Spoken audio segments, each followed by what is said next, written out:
Do que a gente lembra quando ouve falar em ditadura militar?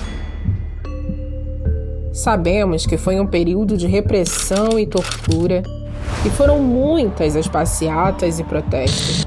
Alguns até se lembram que houve uma Comissão Nacional da Verdade, mas em geral, muitos brasileiros não conhecem nada além dos nomes de personagens importantes do período. Nos últimos tempos, tem gente falando que a ditadura nem foi tão ruim assim, até chamando de dita branda. E tem coisa ainda pior. Tem gente que comemora o que aconteceu e lamenta que não morreu mais gente.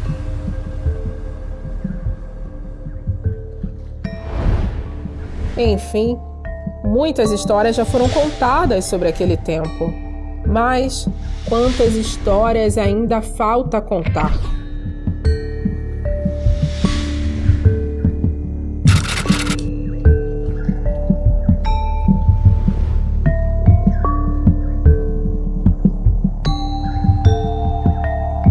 Desde seu surgimento no século XIX, o movimento feminista conseguiu importantes conquistas como o direito à educação, ao trabalho e o direito ao voto.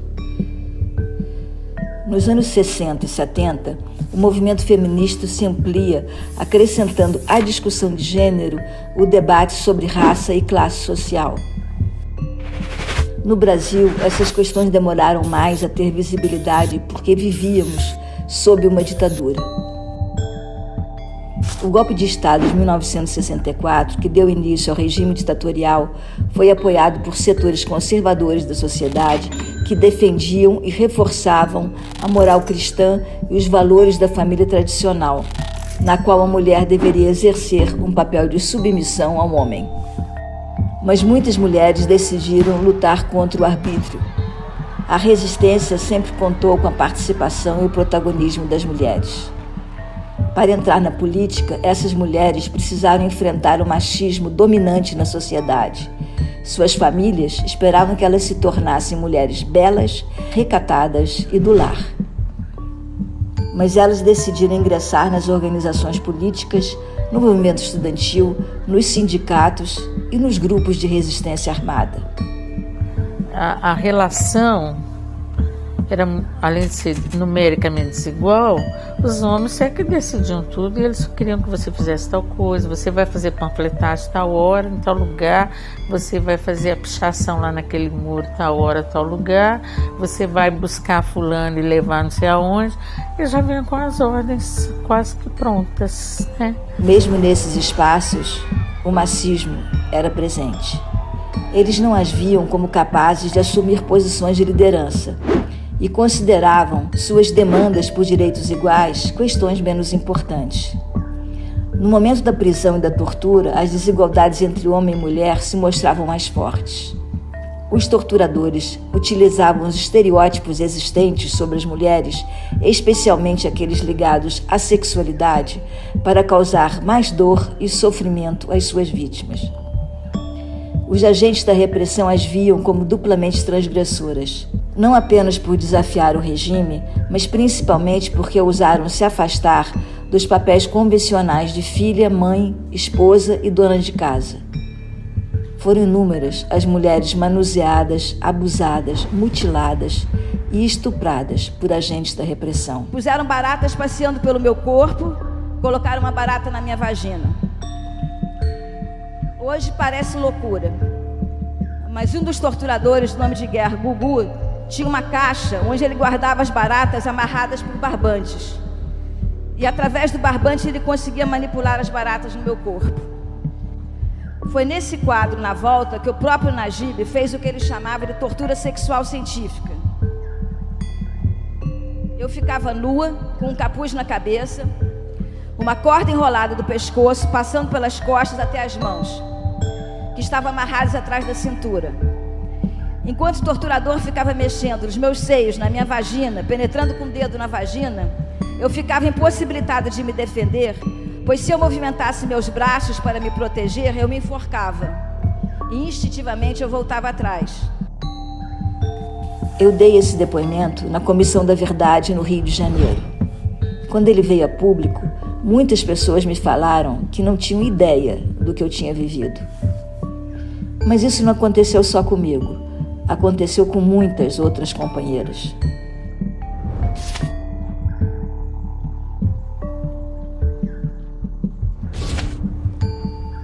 Quando éramos detidas, na sala de interrogatório ou durante as sessões de tortura, os agentes nos obrigavam a ficar nuas e nos chamavam putas, vagabundas, prostitutas.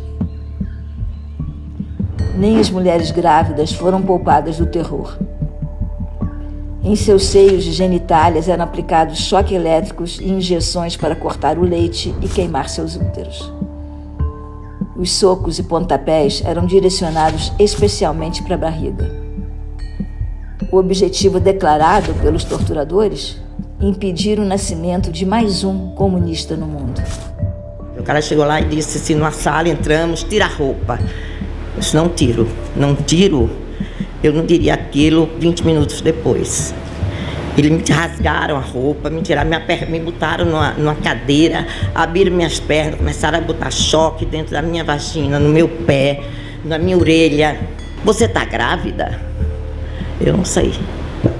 Então começou a vir na minha cabeça, eu atrasei minha menstruação, tô grávida. Ele chegou, me pendurou numa parede e me dava murro, pontapé, só na minha barriga, assim. Geraldo algemado no chão, só olhando. Até que eu sangrei de descer, assim. E eles disseram, tá vendo? Comunista não é para ter filho. Crianças e adolescentes foram sequestrados, mortos, desaparecidos, presos e torturados para atingir seus pais. Para todos nós que sobrevivemos ao horror da ditadura, os efeitos do trauma perduram até hoje. Não reconheci minha mãe. Uma coisa muito difícil, porque ela tinha apanhado tanto que estava deformada. Então, para mim, era um ser, não era minha mãe. Você estava tendo contato com uma estranha, não era sua mãe. Era uma massa, né? Toda quebrada, com o rosto sem dente, toda arrebentada. Não era sua mãe. Ela não conseguia nem ter a voz, né, de mãe. Do lado de fora das prisões, outras mulheres protagonizavam a luta por direitos humanos. Mães, companheiras, irmãs e filhas levavam adiante uma busca incansável por seus entes queridos. Mulheres como Iramaia Benjamin, Clarice Herzog, Zuzu Angel, entre tantas outras, transformavam seu luto em luta, ao buscar esclarecimento sobre os crimes cometidos pela ditadura e reivindicar justiça. Foi dessa luta por direitos humanos que nasceu o movimento feminino pela anistia, criado por Terezinha Zerbini em 1975. Em seguida, vieram os comitês brasileiros pela anistia e o movimento dos familiares de mortos e desaparecidos, sempre protagonizados pelas mulheres. Naquele mesmo ano de 75, a ONU promoveu a primeira Conferência Mundial sobre a Mulher e declarou que aquele seria o Ano Internacional da Mulher. Foi nessa época que se multiplicaram iniciativas como associações e coletivos de mulheres no Brasil. Ao mesmo tempo que denunciavam as violências, elas reivindicavam direitos e oportunidades iguais e maior liberdade sexual. Também foi nessa ocasião que surgiu a imprensa feminina e feminista. É verdade que no início os movimentos de mulheres que reivindicavam o feminismo eram compostos, em sua maioria, por mulheres de classe média universitárias. Mas aos poucos também surgiam inúmeras outras lideranças femininas organizadas em torno de sindicatos e movimentos sociais voltados para reivindicar melhores condições de vida e de moradia, creches e postos de saúde.